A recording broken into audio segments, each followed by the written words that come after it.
Himbau untuk seluruh masyarakat Indonesia. Memang sekarang banyak penipu-penipu yang door to door dia masuk mencari mitra. Jadi dia booking titik, dia door to door mencari mitra, ya. Terus dia mengatakan saya ada cantolan jenderal di BGN.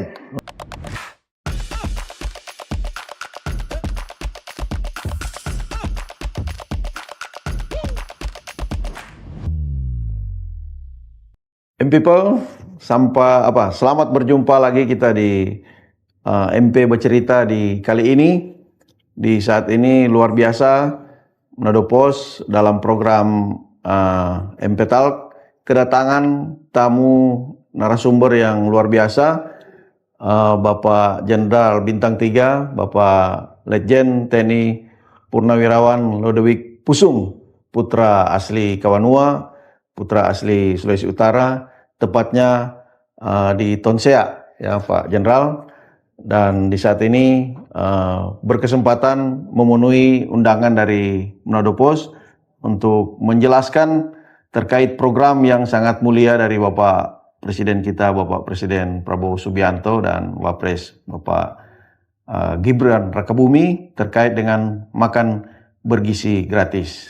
Dan narasumber yang kita tampilkan di saat ini mendapat kepercayaan yang luar biasa dari Bapak Presiden sebagai Wakil Badan Gizi Nasional yang mengatur program makan bergizi gratis yang sementara dijalankan. Kita sapa dulu narasumber kita.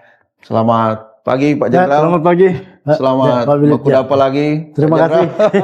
Terima kasih Pak. Bagaimana Pak kemarin ini? Sudah FGD di sini juga ya. Terima kasih atas partisipasinya Manado Post yang bisa juga menerima saya untuk kita berdiskusi kemarin untuk kebaikan makan bergizi gratis ini, program utama Bapak Presiden kita.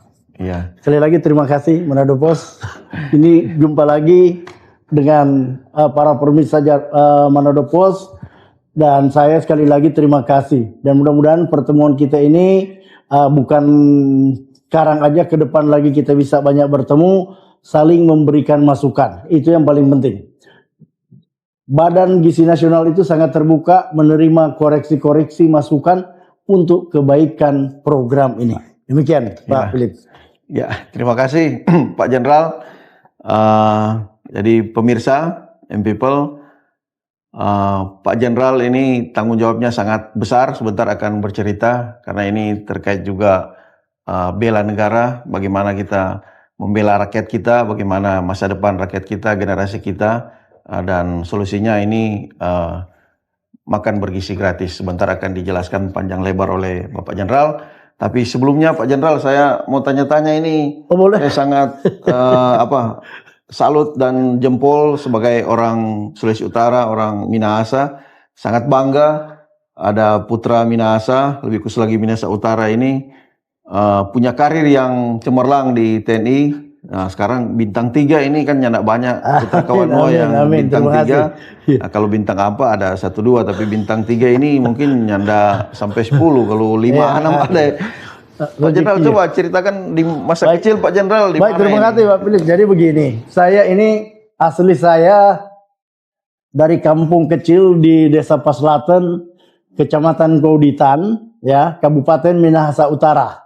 Di situ saya lahir dan dibesarkan sampai saya SMA, kemudian mendaftar masuk Taruna Akabri waktu itu, dan disitulah saya melanjutkan jenjang karir saya. Tapi saya mungkin kalau diizinkan saya mau cerita dulu siapa saya di kampung. Iya. Saya itu ada 5 bersaudara dan saya anak yang keempat. Ya. Saya masih kecil sudah ditinggal oleh ayah saya. Ayah saya memang kebetulan tentara. Saya umur 2,5 tahun apa 3 tahun. Ayah saya meninggal. Jadi kami tinggal diasuh dan dibiayai oleh ibu. Ya, ibu saya itu single parents untuk mendidik kami berlima itu.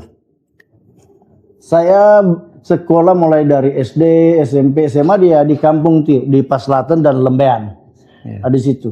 Nah, untuk menopang menambah biaya ekonomi. kehidupan keluarga.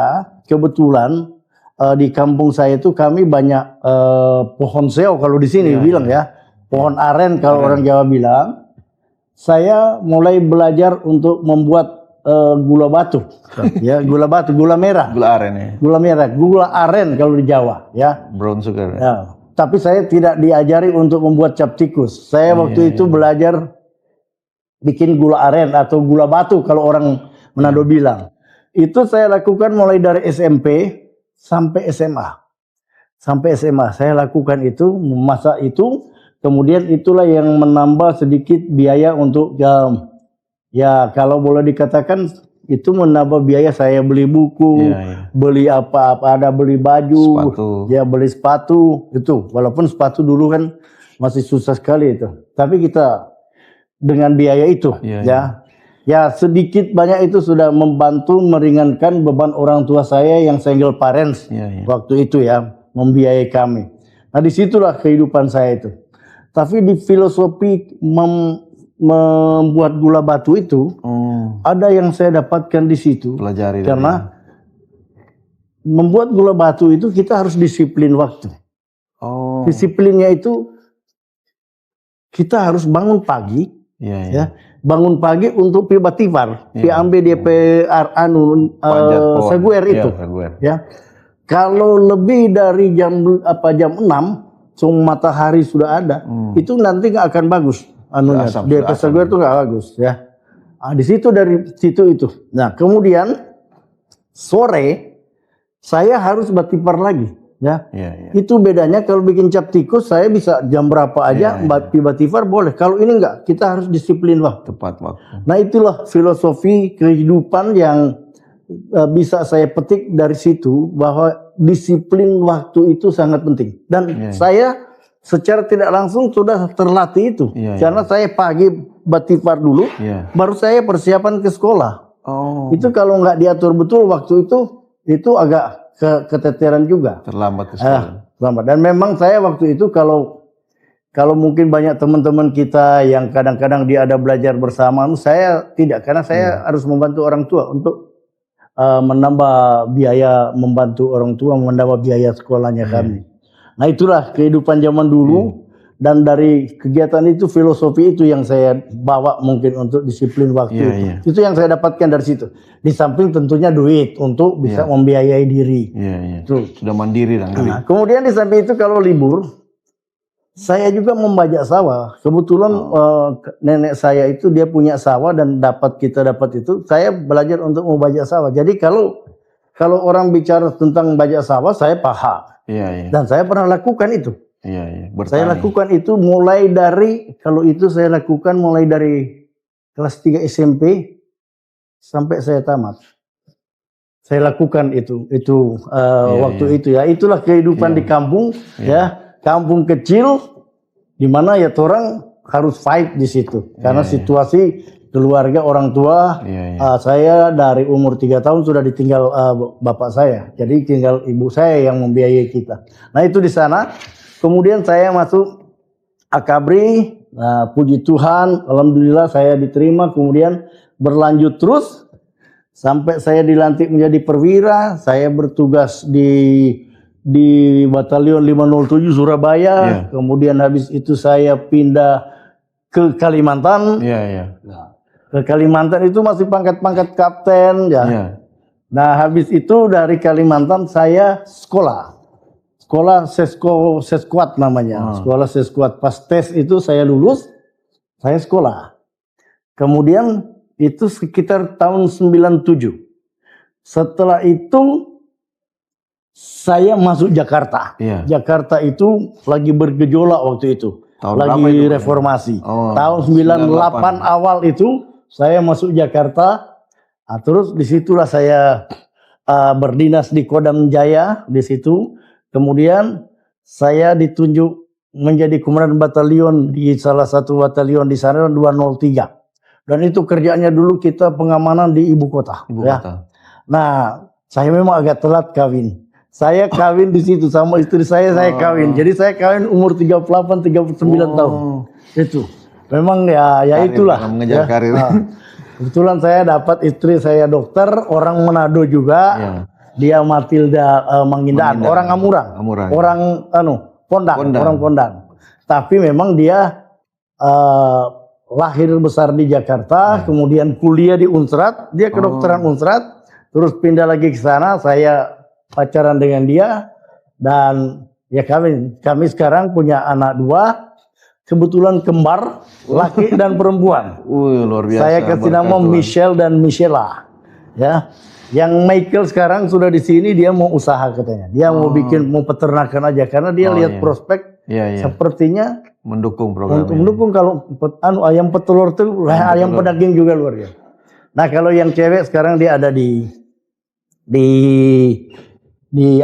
Jakarta, lagi magang di RCM. Mau ngambil spesialis katanya. Nah, itulah sepintas untuk keluarga saya. Kemudian saya lanjut karir saya itu, habis dari di Jakarta saya di batalion, kemudian saya menjadi Dandim Jakarta Timur. Ya, jadi memang saya luar biasa. Kalau Jakarta udah lubang tikus pun saya tahu. Saya Dandim di Jakarta Timur. Ya, itu jarang-jarang juga orang Manado dapat Dandim di Jakarta itu. Kalau dihitung-hitung mulai dari Pak Ari Kumaat, kemudian Pak Paruntu, kemudian ya saya itu, ya sekarang masih banyak lah udah junior kita di situ yang bisa jadi Dandim di Jakarta. Setelah itu saya menjadi wakil asisten operasi Garnisun 1 Jakarta. Kemudian saya pindah ke Kodam Jaya lagi, jadi wakil asisten lagi. Jadi lumayan nih, dia kan lumayan lamanya. Dari situ saya mendapat jabatan kolonel di asisten operasi Udayana. Pindah saya di sana selama 2 tahun di sana. Kemudian saya sekolah Sesko TNI.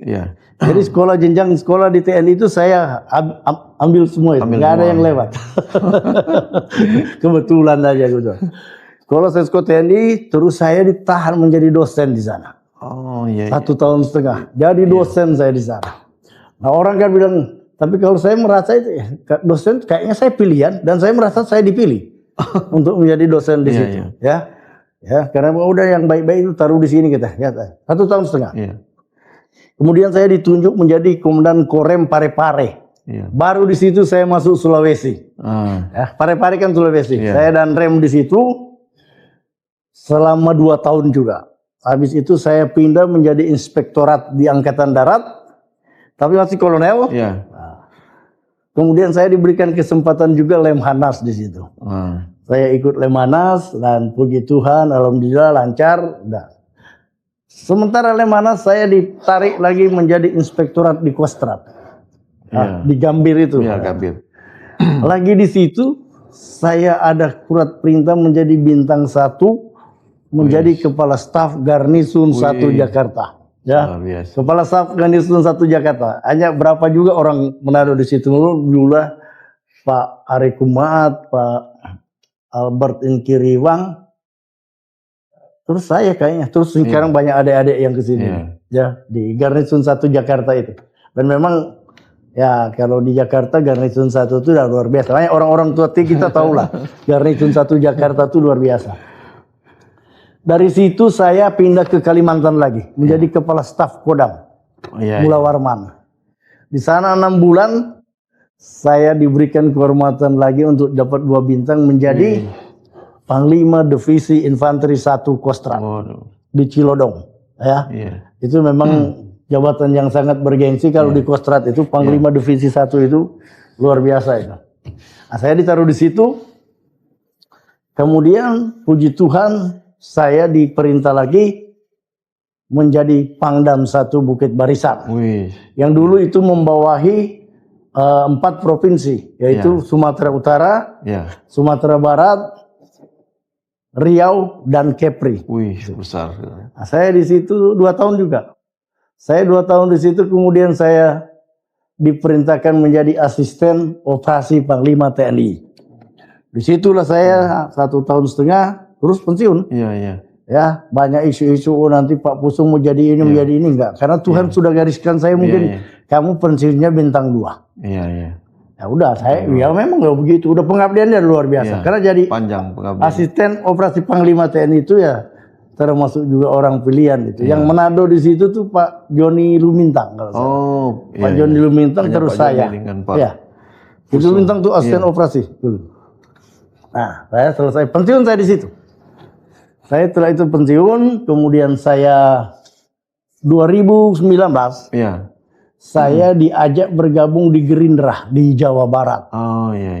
Saya kebetulan ditunjuk oleh beliau menjadi ketua Badan Pemenangan Gerindra di Jawa Barat. Dari buta saya nggak pernah tahu itu politik seperti apa. Saya masuk di situ. Tapi prinsip saya punya ilmu teritorial yang tentunya sangat bermanfaat untuk mendekatkan diri kepada masyarakat. Dan saya Pak Philip, saya tidak pernah dinas di Jawa Barat. Jadi saya buta teritorial itu. Tapi saya punya semangat itu. Orang Manado pernah mimpin Jawa Barat. Kawilarang pernah. Dan sangat dicintai orang Jawa Barat. Nah, itulah saya dalami itu dan saya mendekatkan diri dengan masyarakat. Puji Tuhan Pak Philip ya. Dari kursi DPRD di Jawa Barat itu 11. Pas saya jadi ketua Badan Pemenangan Gerindra di sana itu jadi 25 kursi.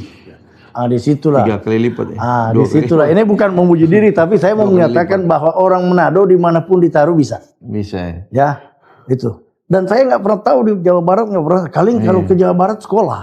Nah, kita harus keliling Jawa Barat untuk menyelami orang Jawa Barat. Tapi Jawa Barat tuh banyak kesamaan dengan Manado memang ya, terutama senang makan. Kalau Sunda, bumbu desa. Nah, di situlah itu. Dah. Kemudian setelah itu udah selesai, saya nggak keluar lagi di situ. Kemudian tahun 2022 akhir saya dipanggil Pak Prabowo lagi ya lewat Pak Safri. Saya gabung lagi di situ untuk menjadi salah satu tim suksesnya beliau. Jawa Barat lagi. Saya ditunjuk lagi di Jawa Barat untuk mengorganisir relawan di sana. Tapi saya sudah bukan di partai, tapi bersama-sama. Pas tahun berapa itu, Pak? 2022 akhir. Jadi masuk 2022, 2023 masuk 2024. Sudah mau pemilihan presiden. Iya, ini sudah yang beliau terpilih ini. Kita bekerja. Kemudian ya singkat ceritanya beliau menang. Iya kan, Jawa Barat kalau nggak salah kemarin beliau kalahnya ini cuma di 2 provinsi di Sumatera Barat sama Aceh kalau nggak salah. Yang lainnya menang ya. Telak. Yang menang telak ini di Manado. Ada berapa persen itu? Ada 85% atau berapa? Luar biasa dukungan orang Manado. Nah, kita menang beliau setelah masuk April pemilu kan Februari ya. Februari sudah terpilih beliau, presiden terpilih. Saya lewat Pak Safri dipanggil oleh beliau, diberikan tugas ini. Coba rumuskan tentang dulu kita kan kampanyenya itu makan siang gratis. Nah, saya ditunjuk di situ. Ya. Jadi orang masih ribut begini ada saya sudah ditunjuk nanti jadi wakil kamu di situ. Ya, lewat jadi di beliau perintahkan ke Pak Safri Samsudin panggil saya karena kami satu tim waktu kampanye. Kamu ditunjuk presiden untuk itu, Pusum. Oh, siapa? Ya udah saya mulai bekerja itu, merumuskan ini. Nah, itulah ceritanya. Kenapa saya di Badan Gizi itu ya? Saya diperintah beliau untuk merumuskan ini dan puji Tuhan alhamdulillah sekarang sudah sampai saat ini yang menurut survei indikator kemarin saya baca 72,8%. Luar biasa ya. Luar biasa ini. Dan sering saya katakan sebenarnya yang hebat itu bukan Pusung, bukan kami di BGN. Yang hebat itu masyarakat Indonesia. Kenapa? Karena kegotong royongannya. Masyarakat Indonesia itu berpartisipasi membangun dapur. Bapak bayangkan dapur yang sudah dibangun bukan pemerintah yang bangun ini. Iya, Pak, belum ada, baru sedang proses ada 315. Tapi sekarang yang 23.000 lebih ini itu 90 apa 98% Iya. dibangun oleh rakyat. Rakyat. Mitra. Iya. Itulah hebatnya orang Indonesia. Ya, sifat kegotong royongannya itu yang nggak boleh hilang. Iya, iya. Kalau nggak mungkin segini nih. Nggak Betul, mungkin betul, kita betul. bisa mencapai 60 juta. Iya, iya. Nggak mungkin. Dari mana ceritanya? Kalau kita bandingkan dengan negara lain, Iya. berat. Tapi kenapa bisa? Iya. Karena kegotong royongan rakyat Indonesia. Ya, itu yang saya dapatkan di situ. Jadi seharusnya yang dapat penghargaan itu ya rakyat itu Rakyat mitra. itu. Ya, Betul, betul. saya hormat, hargai betul rakyat Indonesia itu, terutama mitra yang sama-sama. Kalau enggak berat, mau bangun 23.000 itu enggak sembarangan. Berapa tahun itu duit? Kalau berapa duit, kali berapa aja tahun? dia rata-rata 2 miliar bangun itu. Kali berapa tuh? Satu dapur 2 miliar itu. Iya, anggaran. umpamanya. Iya. Dengan dia punya peralatan. Iya. 2 miliar. Kali aja 23.000 kali itu berapa tuh? Berapa? 2 wah, sampai Triliun bingung. Pokoknya itu triliun tuh, 40-an Iya. 50 triliun. Iya. Bayangin itu. Uang rakyat Indonesia. Kenapa itu terjadi? Karena semangat kegotong royongan rakyat Indonesia. Itu gimana strateginya sampai rakyat bisa ikut gotong royong untuk membangun dapur? Tadinya ya awalnya kita berteriak-teriak mensosialisasikan kepada rakyat. Iya. Awal ini mulai dari bulan Agustus 2024 Iya. ya kita sosialisasikan itu. Tapi untuk menuju ke sini memang ada konsep utama yang luar biasa dari Pak Presiden. Iya. Beliau perintahkan saya dan tim itu coba bentuk Sarjana Penggerak Pembangunan Indonesia, SPPI. Iya, iya. Kita bentuk ada 3 gelombang.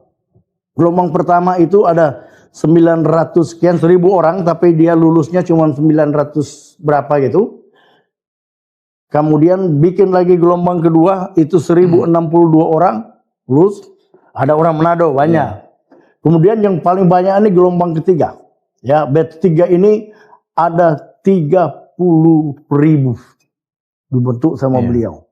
Dan ini memang konsep utama sama beliau. Karena kata beliau, inilah yang harus mengawaki itu. Iya, iya. Anak-anak cerdas ini. Iya. Ya, SPPI itu. Kita rekrut seluruh Indonesia.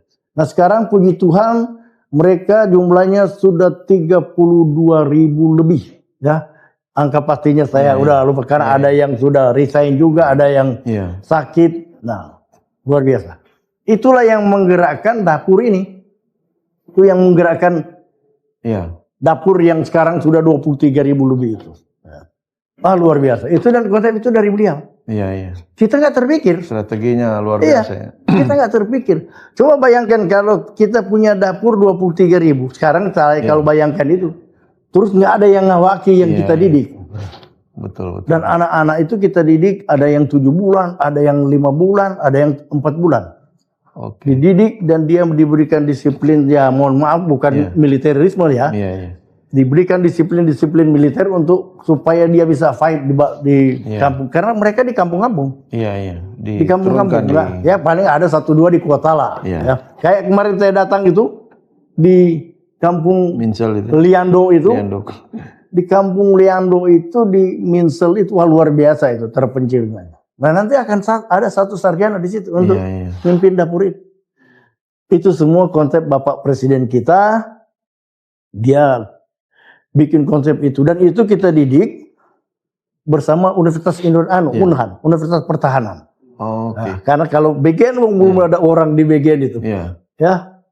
Kita bekerja sama dengan Universitas Pertahanan dan dari beliau kan masih Menhan waktu itu. Iya, betul. Presiden terpilih masih Menhan. Oke. Ya kan? Karena 2024 bulan apa kita mulai mendidik? Bulan Mei kita mulai mendidik mereka. Beliau masih Menhan. Iya. Tapi sudah presiden terpilih. Iya, belum dilantik. Jadi konsep itu kita berdiskusi, udah begini dan nanti begini. Lah, udah kita ikuti saja, ya. Dan memang beliau lah, beliau lah yang mensupport kita. Ya kita dari mana duitnya? Sekarang kita sudah tim kerja begitu kan, masa nggak kalau nggak ada minimal ada uang untuk kita beli kopi, beli apa kan? Betul. Ya dari semuanya dari beliau. Itu. Nah, izin Pak Jenderal, ini kan sudah 1 tahun ini bereken. Ya, itu jalan 1 ini tahun lebih. program 1 tahun lebih sedikit. Kira-kira apa presentasinya, capaiannya sudah seperti apa? Apakah sudah sesuai dengan? Oke. Jadi memang setelah kita sosialisasikan yang tadinya orang tidak mau bikin dapur partisipasi, kita sosialisasikan terus, dan sekarang puji Tuhan, alhamdulillah, banyak kali sekarang berebut orang. Ya. Kemudian kalau dari target kita sebenarnya kan kita sebenarnya tidak, sekarang 60 juta lebih. Jadi luar biasa memang capaian ini luar biasa. Yang kita memang ternyata bisa juga ya. Tapi itulah saya sekali lagi saya terima kasih sama rakyat Indonesia karena kegotong royongannya itu. Nggak ada. Kalau nggak jiwa gotong royong masyarakat nggak mungkin. 60 juta kita sekarang. 60 juta.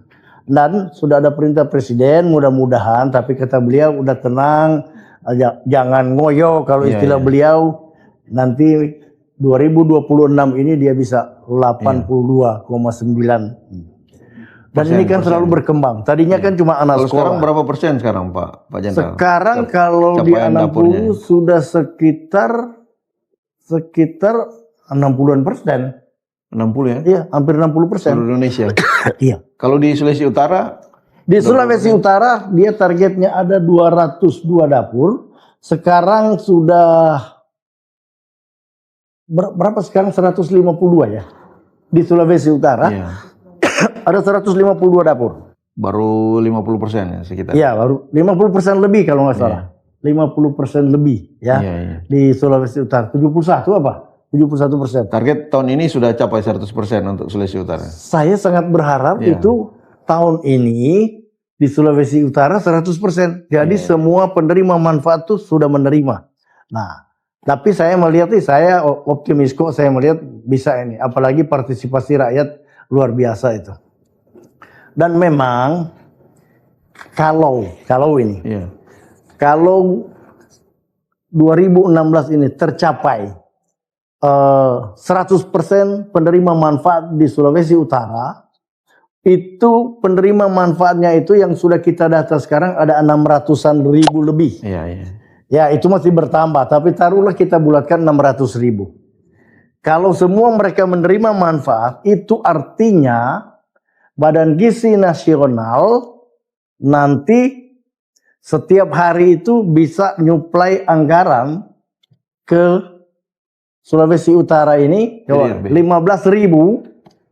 kali 600.000 penduduknya apa yang penerima manfaat, itu kurang lebih 9 miliar sehari. 9 miliar sehari kali 24 hari. Per bulan kita 24 hari kita ngasihnya. Nah, itu udah 200 sekian. 200-an. Kali 12 bulan itu sama dengan 2,5 triliun. Menambah perputaran uang PDRB di Sulawesi Utara ini. Ya. Kalau saya baca di Google itu, mohon maaf ya, APBD Sulut itu 3,1 T kalau nggak salah. Ya. Taruhlah 3,2 lah, 3,1. Ya berarti nanti 2026 kalau dapur semua sudah memberikan pelayanan, ya berarti beredar di sini nanti 5,6 T. Kan luar biasa itu. Luar biasa. Dan itu langsung dirasakan oleh rakyat yang langsung berputar di situ. Mari kita lihat. Satu dapur itu banyak sekali yang dia pekerjakan di situ. Ada 48 sukarelawan bekerja di dapur itu. Ya. Ini ibu-ibu yang tadinya ibu-ibu kan pasti jago masak. Pasti. Kita tinggal kasih poles dia nanti begini persyaratannya nyalain kompor ini begini karena kan bahaya. Pernah kejadian, saya nggak usah sebut di kampung mana. Ya karena dia orang kampung kan, jadi kita kan kalau masak di kampung itu biasanya nyalain dulu api itu kan, taruh wajannya, baru taruh minyak.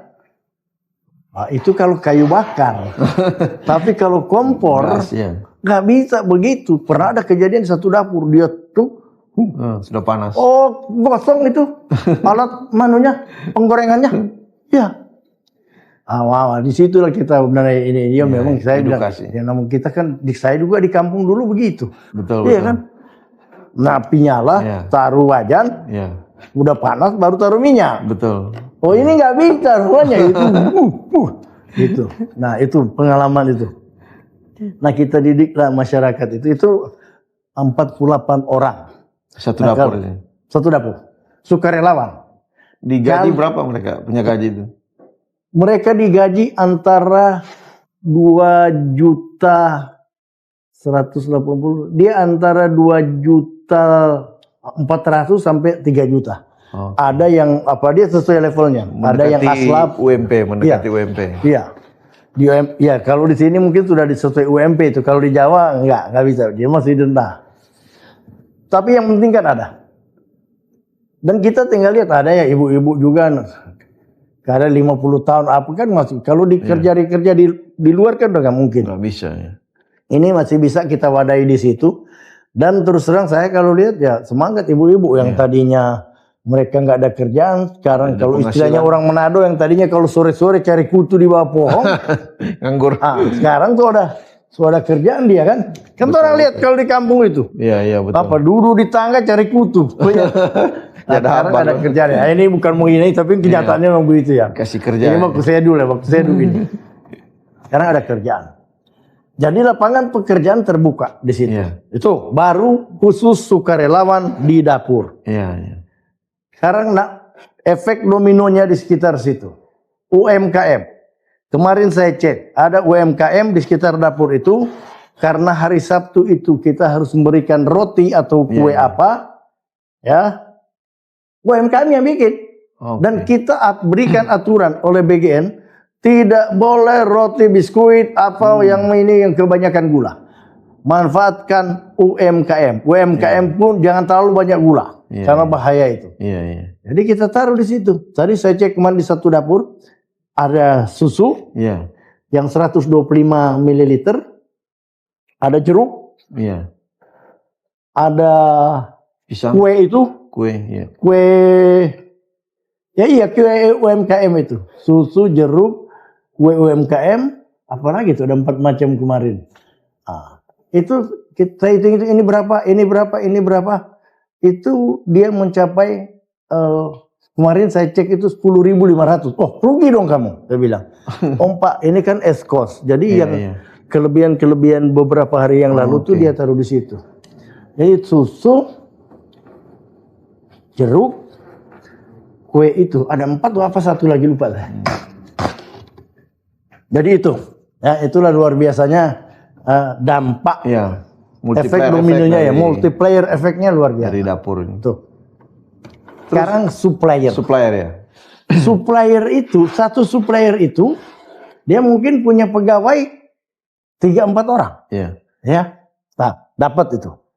Terus dia kan harus ke petani. Beli. Itu petani berapa? Jadi luar biasa ini. Pernah saya jelaskan kemarin waktu FGD. Kita FGD itu akan dampak nanti kebutuhan pisang seperti apa, ini seperti apa. Contohnya di Sulawesi Utara ini. Kalau kita tanam pisang, di sini kan ada pisang gapi, nggak usah ada pisang aneh-aneh, pisang gapi. Udah. Kalau pisang Ambon terlalu besar dia, nggak muat. Pisang gapi dan pisang yang kecil itu loh. Pisang susu. Pisang halus. Pisang mas. Itu banyaknya di Timor. Pisang mas itu, ya. Oh itu luar biasa dibutuhkan. Itu kan bisa kalau dia kecil ya mungkin 2 biji. Bisa 2 biji. Ya, kalau untuk anak SMA mungkin 3 biji. Tapi kan ada juga yang besar pisang emas itu. Nah yang kecil-kecil kasih anak-anak TK. Lalu di situ, wah luar biasa. Apa-apa yang dibutuhkan oleh petani di Sulawesi Utara ini, jadi selain pisang, buah-buahan, apalagi? Buah-buahan itu sayur kacang panjang. Kacang panjang itu di bawah pohon kelapa tumbuh dia. Bisa ditanam di bawah pohon kelapa. Daripada kita beli buncis yang impor, entah dari mana itu kita nggak tahu. Ya beli kacang panjang. Mungkin kadar gizinya mungkin lebih bagus kacang panjang.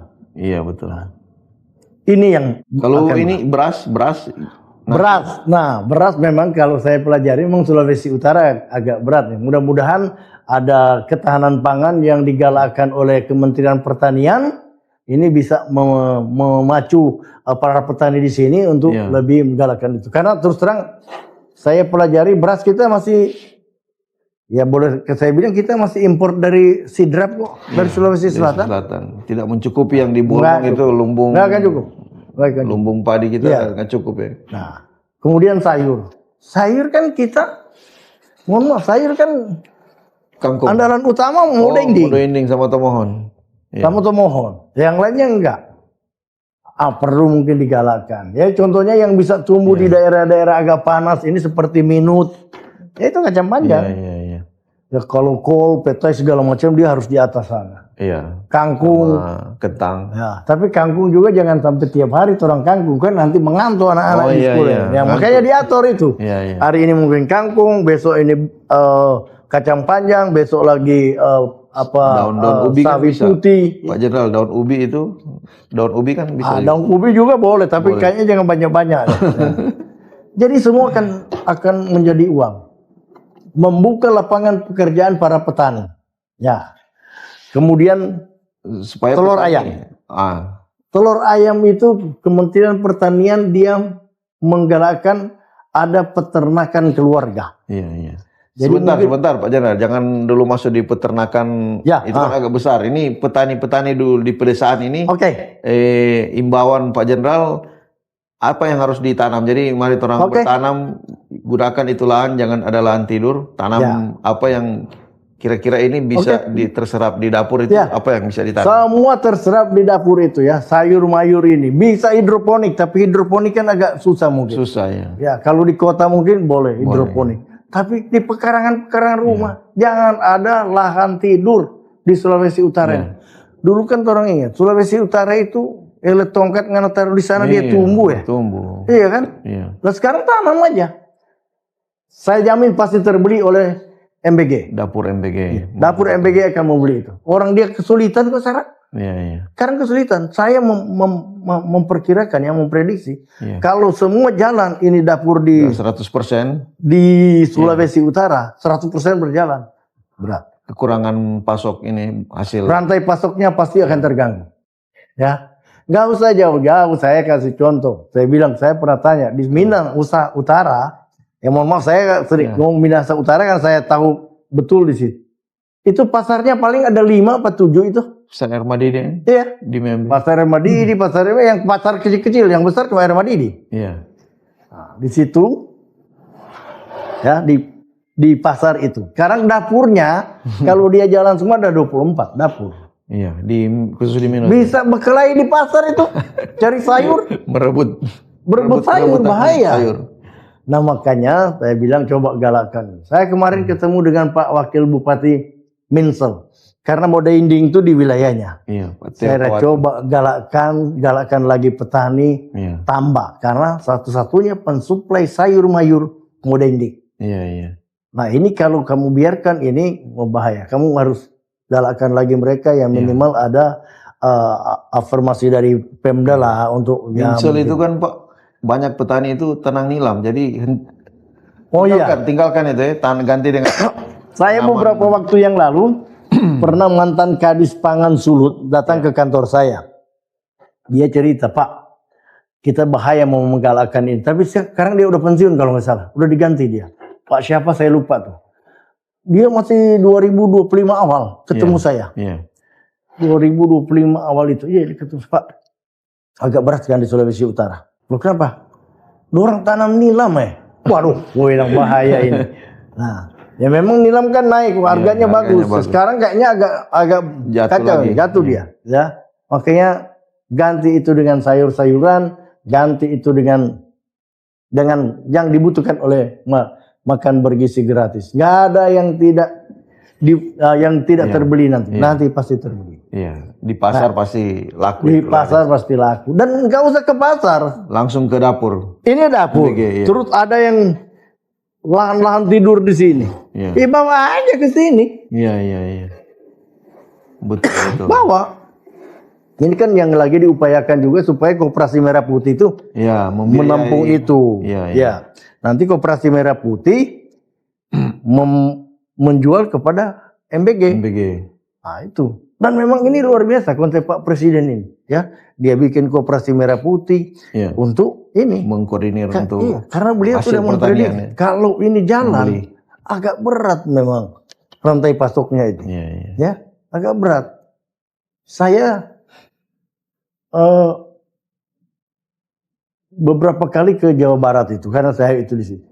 Iya, padahal Jawa Barat kan banyak sekali pensuplai sayur tuh, ada di Pengalengan, di Lembang, di mana-mana banyak. Di gunung di Gunung Halu sana, di banyak. Tapi dia juga sudah mulai itu pasokan itu. Nah, mulai kekurangan. Mulai kekurangan. Karena daerah lain mungkin akan mengirim lagi. Sekarang Jawa Barat. Dia kan nyuplai juga di Pasar Keramat Jati yang di Jakarta. Nah, iya. Makanya Jakarta dia mau bertanah di di mana? Enggak. Makanya ini yang di luar-luar nih seperti orang di Sulawesi Utara, minimal Sulawesi Utara itu dia mandiri di bidang ini pensuplaian sayur mayur. Kemandirian. Kalau mungkin beras memang kan orang pesawah juga nggak begitu banyak. Tapi kalau dia digalakkan yang sawah yang hanya setahun tak ada hujan. Iya, yang setahun satu kali panen. Bisa 3-4 kali. Kita bisa jadi 3 kali. Dia bisa 3 kali. Tapi kalau ada teknologi mungkin bisa 4 kali. Irigasi. Tapi yang lazim itu dari 1 kali naik 3 kali. Kan lumayan. Jadi apanya ini meningkatkan hasil produksi itu. Produktivitas petani. Mungkin bisa. Saya pikir bisa ya. Dari sudah dibangun bendungan-bendungan ini kan ada di Bolong, di Kuil, Sawangan di Kuil juga bagus. Dibangun. Tapi di Kuil katanya sebanyak kusu-kusu lagi itu kata. Tidak dimanfaatkan itu untuk persawahan di bendungan. Ini kalau digalakkan, tapi memang makanya saya berharap anak-anak muda yang di sini daripada ngoni ya jual tanah, jual apa, beli motor, ngejek.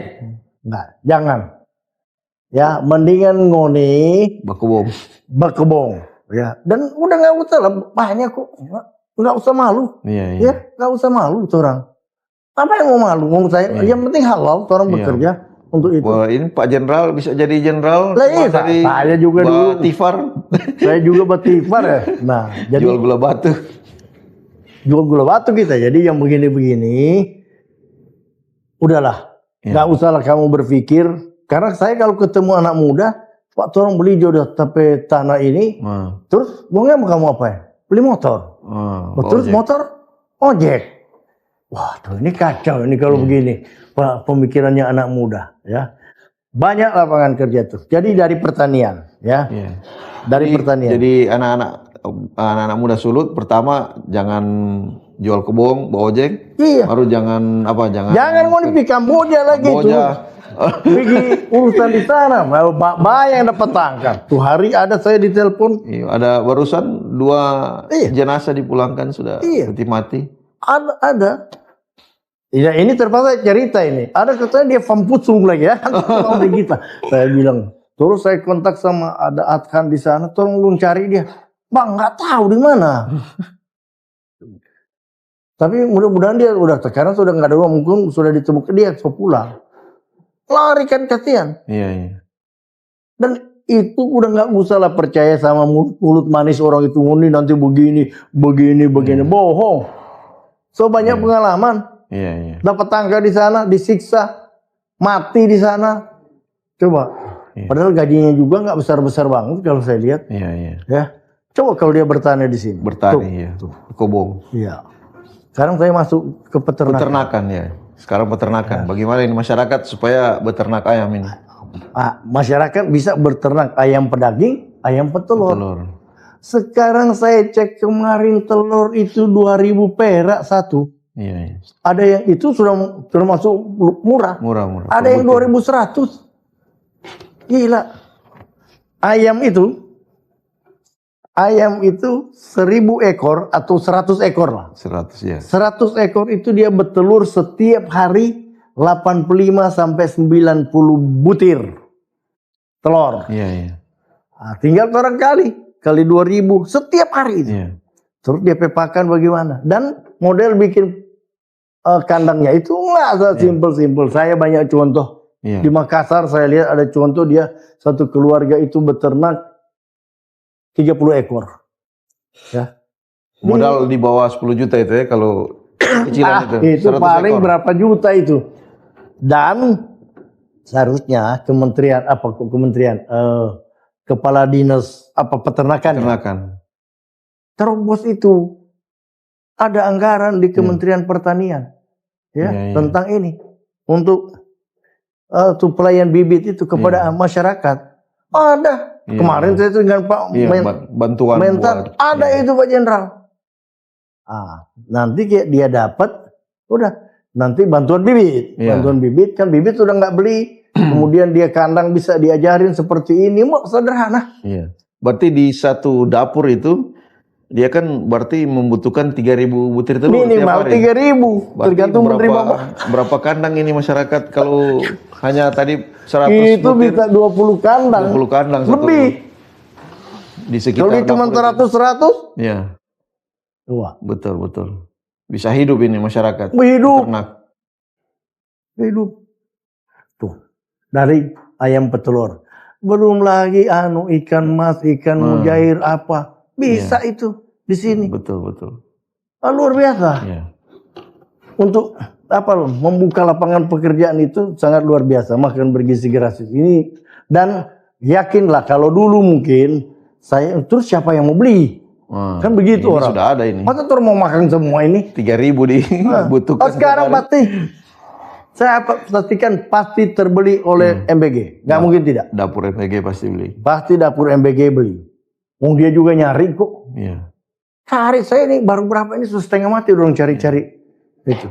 Nah coba orang bikin. Pak Jenderal ke depan juga kan ini kan ada susu juga tuh Pak Jenderal bilang di setiap porsi itu 15.000 ada susu. Tapi ini kan susu masih impor. Apakah mungkin ke depan susu dari coconut ini dari kelapa ini bisa diolah? Nah itu lagi saya pelajari itu. Saya lagi pelajari karena saya sudah ada timnya itu coba ini seperti apa ini benar ini karena di Minahasa Utara ada itu itu pabrik itu coconut milk gitu kopi kafe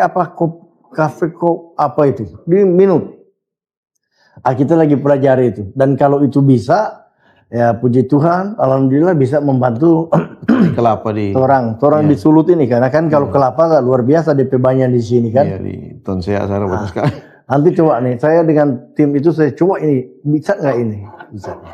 Nah, tapi memang kalau peternakan sapi perah itu kan orang belum terlatih. Belum terlatih. Orang Sulut ini kan jarang, ya. Orang Sulut ini jarang. Tapi bisa saja, ya. Bisa saja kalau. Ke depan ada bantuan bibit 4-5 ekor sapi. Di situ. Ya, itu tapi kan yang penting itu kan di belakang rumah kan bisa itu kalau di kampung. Kandang untuk 5 ekor. 5 ekor. Susu. Enggak usah 5 ekor. Di Jawa Barat Lembang itu ada yang cuma 3 ekor, berapa ekor di keluarga. Ada. Jadi dia satu wadah, koperasi susu itu, KSB apa di Jawa Barat. Jawa Barat luar biasa. Di Lembang. Udah. Di situ Pengalengan. Udah. Di situ orang terkumpul. Nah, yang begini-begini ini memang kata kuncinya harus ada kemauan. Kalau nggak ada kemauan juga repot, ya. Kalau nggak ada kemauan repot. Kalau sekarang orang so banyak contoh kok. Jadi nggak usah takut, itu nggak dibeli, ya. Tinggal kamu kemauanmu. Banyak cara untuk mendapatkan modal. UMKM, Pak Prabowo sudah tegas betul itu. Kur ini kan lagi rendah, bunganya cuma 6% per tahun. Kur ringan, ya. Tapi kalau kita dapat bantuan bibit yang itu 100 ekor itu cilko itu di situ. Bibit ayam petelur dengan sapi. Ayam petelur, sapi ya. Kalau ayam petelur kan orang pengalaman semua. Nah, sapi ini memang butuh pencerahan, pendidikan dan pendampingan. Mesti. Ya ini tugasnya Kementerian Kepala Dinas Pangan. Sama Fakultas Peternakan ini kan ada sama Ratulangi. Ada di bisa turunkan dia punya Fakultas Peternakan, Fakultas Pertanian ini bisa Iya. berkolaborasi untuk mendampingi Sama-sama masyarakat. dampingi bina. Ya. Jadi hilangkanlah itu yang mau pi Kamboja lah, mau pi mana, janganlah. Iya, iya. Udahlah. Bertanya. Jangan cari penyakit di sana ya. Musuh banyak contoh kok. Iya kan? Pulang-pulang anak tinggal di petingan nah. Orang tuh jangan-jangan bukan dia pula di situ. Iya kan? Yang lain. Jangan semua tipu saya apa selesai pulang nih. Apa cuma peti kosong. Wah, ini waktu saya dulu, tapi ya janganlah. Nggak usah lah. Ya, anak muda itu lebih bagus orang di dalam sini, peluang luar biasa. Pemerintah sudah siapkan pasar untuk peluang ada. Ya. Nah, kalau kita tinggal memanfaatkan peluang. Ya, peluang udah ada, udah dibikin pemerintah kok. Ya, biasanya orang mencari peluang untuk baik pertanian maupun peternakan. Iya, peternakan. Luar biasa. Ya, betul. Pertanian peternakan ini, kalau kita ada kemauan, semangat, ada kemampuan, ya, nggak usah kecil hati. Saya enggak, saya peternak ayam. Nggak usah kecil hati. Itu orang lahan luas kok. Datang kayak di situ udah bikin ini. Peternak ayam paling di belakang rumah bisa. Ya pelan-pelan. Emang orang kaya langsung jadi kaya dia? Apa lahir langsung kaya? Karena dia pasti bertahap. Ini udah. Jadi contoh Pak Jenderal aja itu kan, cerita Pak Jenderal tadi. Ya nggak usah jauh-jauh. SD sudah panjat pohon aren, pohon sel. Saya pohon aren. Jangan kita manjat pohon kelapa dulu. Airnya bikin gula batu. Dijual. Iya. Itu harus ke kebun. Ini cuma di belakang rumah kan bisa. Ini di belakang rumah. Ayam, itu resikonya bikin gula batu itu lumayan. Karena jatuh di pohon aren itu. Ya, kalau saya jatuh di situ kan nggak mungkin jadi betul. Lah itulah anak-anak Sulawesi Utara, saya himbau hilangkan pemikiranmu mau keluar cari kerja di Kamboja sana. Hilangkan pemikiranmu mau jual tanah, beli motor. Untuk ngojek. Udahlah jangan. Tanam ini. Ya. Sekarang karena ngojek berapa sih dapat? Ada 100.000 sehari. Mungkin nggak dapat, nggak sampai. Kalau sepeda motor. Mari kita lihat, kalau beternak ayam. Beternak ayam 100 ekor. Wah, sebentar itu, 100 ekor tuh cuma. Dia punya telur, taruhlah 90 butir. 90 butir ya. Kali 2.000, berapa itu? 180. 180.000. Ya taruhlah potong dia pakan segala macam itu paling 80.000. Ada 100.000. 100.000 ya. Nah, cuma bekerja di situ. Pagi saya makan, sore saya makan. Habis itu kan santai-santai. Santai ya. Iya kan? Kalau bawa ojek masuk dingin ini. Ojek karena masuk dingin, belum lagi hujan, dapat 100.000. Bilang udah palong, udah bilang masuk dingin tuh. Dapat modal lagi, tambah lagi 100 ekor, tambah lagi. Coba, iya, pakannya taruhlah 80.000. 90 butir kali 2.000 perak, 180.000. Ya, pakannya nggak sampai segitu. Ya taruhlah 80.000. Enggak apa ya. Tiap hari kan ada 100.000. Bersih. Coba. Yang anak cuman ada bekerja cuma meluangkan waktu, kasih makan paling setengah jam. Saya makan itu. Boleh kerja lain. Ya. Karena semua jalan-jalan di mana kan. Enggak mungkin dia lari tuh ayam itu. Dia di situ terus dia. Kandang. Sore kasih makan lagi. Besok pagi bungkus telur. Cuman itu. Enggak ada lagi. Kalau mau lebih hemat pangan, jagungnya ditanam sendiri juga. Jagung tanam sendiri. Oh iya, boleh juga di Pak Filipi. Iya, bikin sendiri. Jadi bisa bersih 150.000 setiap hari. Kali 30 hari, 4,5 juta itu. 4,5 juta. Dari 100 ekor. Kalau dia 200 ekor. Dan itu 200 ekor itu sebentar. Kecil itu. Kecil ya. Saya udah lihat di Makassar itu saya datangin 1, 2, 3. Wah ini bisa nih. Jadi istilahnya peternakan keluarga. Peternakan keluarga ya. Yang di sekitar bukan dapur. Yang skala besar, yang kecil untuk keluarga. Di sekitar dapur itu. Belakang rumah. Dan saya coba sekarang. Ini saya mau coba ini. Saya lagi bangun. Saya mau peternakan ayam petelur. Kenapa saya pikir? Akan berat nyuplai dapur itu. Ya. Di Kecamatan Kauditan kalau ada 3 dapur. Berat dia nyuplai. Sekali dia makan, ya kasih telur 9.000. Kalau seminggu 2 kali, 3 kali kasih telur berapa itu? 27.000. Berapa ekor ayam petelur itu yang harus orang bikin? Apalagi Pak Jenderal kalau di bawah kandang ada telaga. Nah, ada telaga. Kamu jair ya. Ini cocoknya ini Bapak juga bikin begitu nih. Ada telaga di situ bisa. Tapi ayam petelur itu dia punya kotoran jadi pupuk organik. Iya, pupuk organik. Bisa karena taruh di nganape sayur kalau ada sayur di situ. Tanam kangkung, sayur apa? Taruh di situ. Aduh, makanya bilang daripada ngana ngojek, nggak jelas. Belum lagi kalau kecelakaan, belum lagi kalau hujan, habis itu paru-paru basah. Yang penting ada kemauan dan nggak usah gengsi. Ya, kalau saya dulu tukang batiper, saya enggak, saya pede aja. Emang kenapa? Bisa saya, pede saya. Betul. Dan peluang sudah dibuka pemerintah. Iya, pasarnya ada ini, dapur-dapur MBG. Dan antara itu kalau nggak salah dia nyiapkan anggaran 20 T. Kemarin Pak Menteri Pertanian ngomong ke saya, 20 T untuk itu, peternakan itu. Nah, itu luar biasanya Pak Prabowo itu. Nah ini kalau nggak dimanfaatkan saya. Kalahkan ekonomi kerakyatan. Iya, luar biasa. Kalahkan ekonomi kerakyatan. Sekarang beliau udah bikin lagi koperasi merah putih. Udah tinggal ke situ. Pinjam 5-10 juta tuh untuk beternak. Nanti kalau ada keluarga yang ada apa-apa dia butuh uang, pinjam di koperasi merah putih. Jangan pinjam ke Tengkulak. Iya. Itulah. Betul.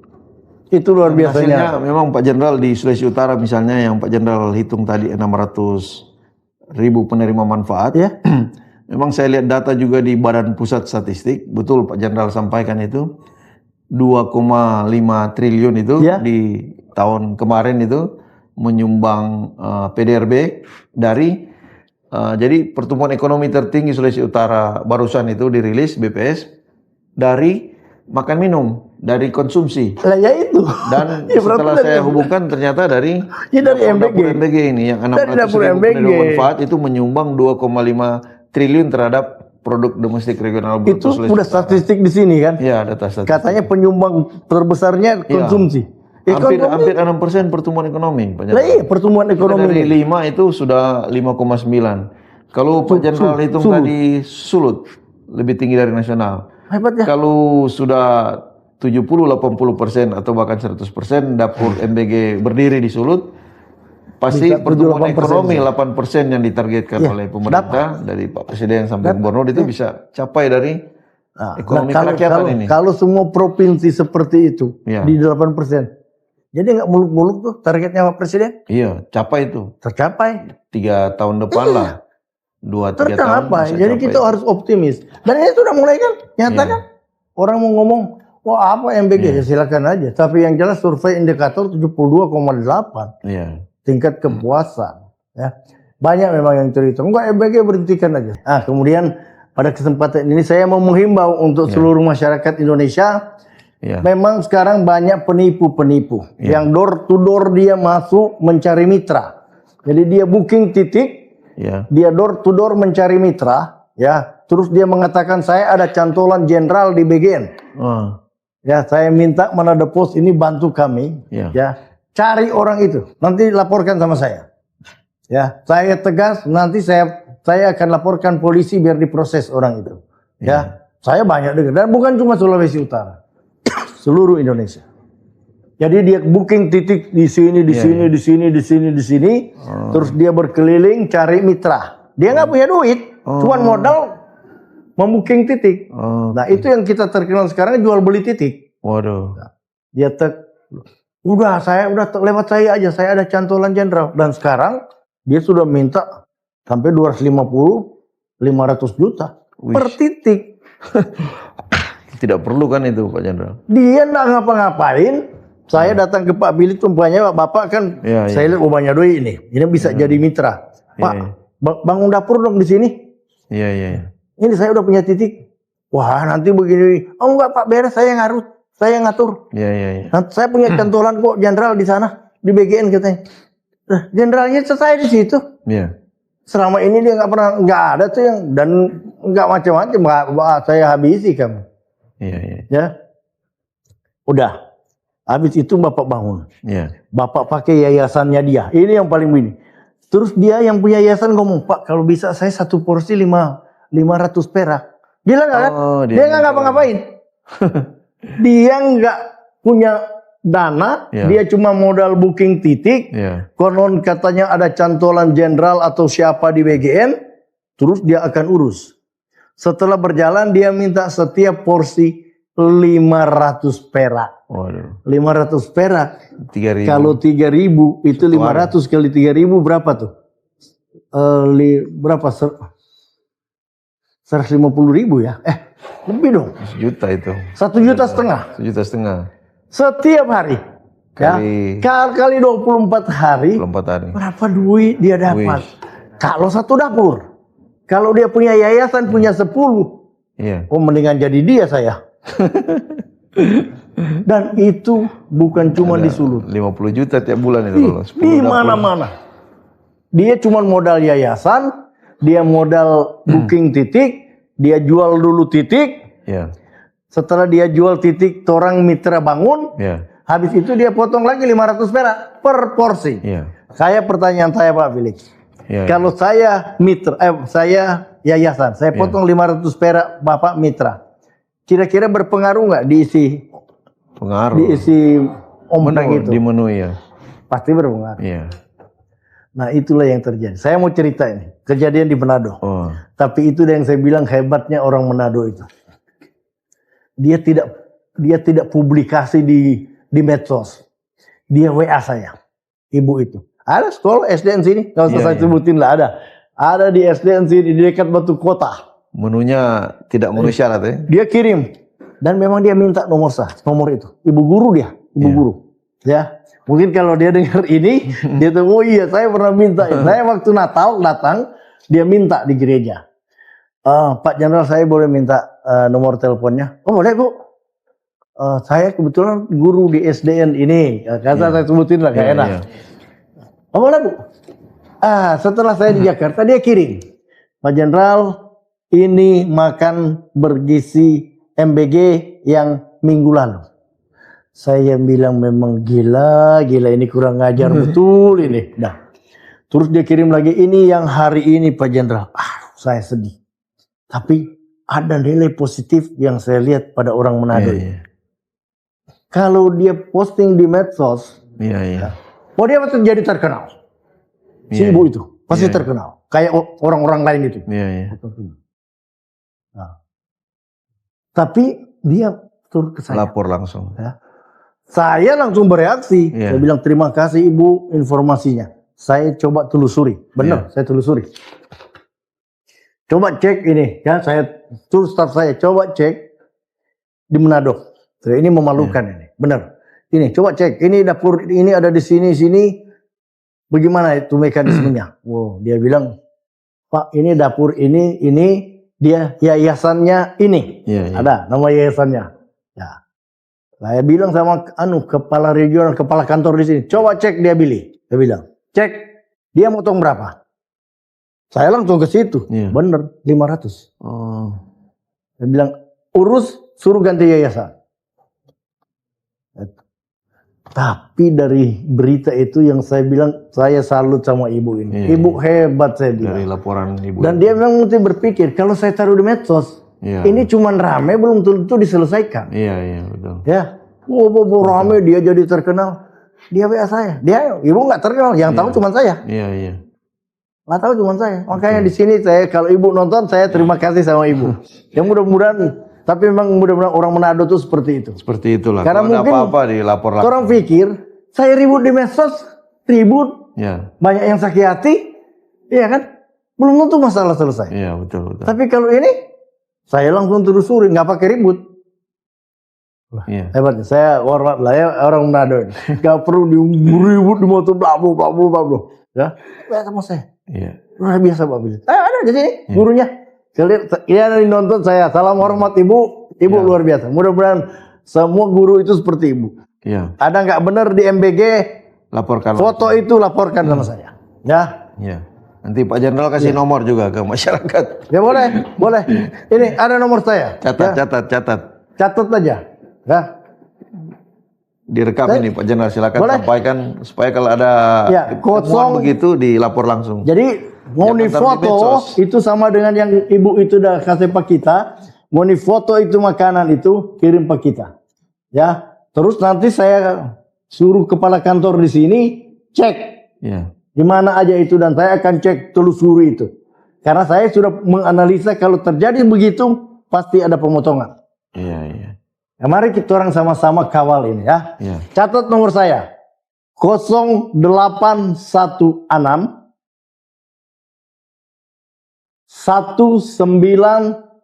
1930 799. Pasti saya buka, saya jawab. Tapi tolong jangan fitnah.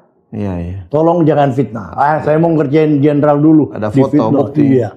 Jangan difitnah lah, iya kan? Kalau ini begitu, atau sudah kosong di foto, aduh, ya fitnah. Tapi orang Manado nggak ada begitu. Jangan ada. Iya. Ya, bantu kami BGN. Mari orang tertibkan program mulia Bapak Prabowo Subianto ini. Iya. Ya, ini program mulia. Ya, banyak orang yang nggak suka, tapi banyak sekali yang Iya. suka ini program ini.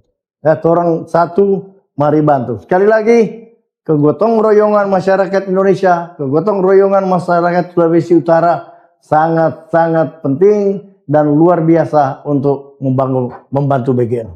Ini Luar biasa. Pak Philip, Ya. terima kasih banyak. Ya, terima kasih banyak Pak Jenderal untuk waktu kesempatan menjelaskan terkait dengan program yang sangat mulia ini, makan bergizi gratis untuk meningkatkan kesejahteraan masyarakat, terutama masyarakat generasi muda kita, anak-anak sekolah, untuk SDM mereka dan untuk masa depan mereka. Dan kami dari Manado Post mengucapkan terima kasih kepada Pak Jenderal, Pak Letjen TNI Purnawirawan Lodewijk Pusum yang sudah memenuhi undangan kami untuk menjadi narasumber di MP Bacerita dalam program MP Talk Manado Post di saat ini. Sekali lagi terima kasih Pak Jenderal. Ada salam. Terima kasih, Pak. Salam ini apa namanya salam itu? Jadi salam Bisa kita diulang? itu, moto kita itu makan bergizi gratis, anak sehat, Anak sehat, kuat, anak cerdas, dan ceria. Oke, itu dia itu, moto ya. dari program MBG ini. Anak sehat, anak cerdas, Jadi dia kuat anak sehat, kuat, cerdas, dan ceria. Oke, terima kasih Pak Jenderal. Saya terima kasih kepada Manado Post yang luar biasa. Ya. Dan sekali lagi saya minta bantuan Manado Post untuk Siap. mensosialisasikan ini. Terima kasih. Siap Pak Jenderal, Pak. kami siap support program yang luar biasa ini.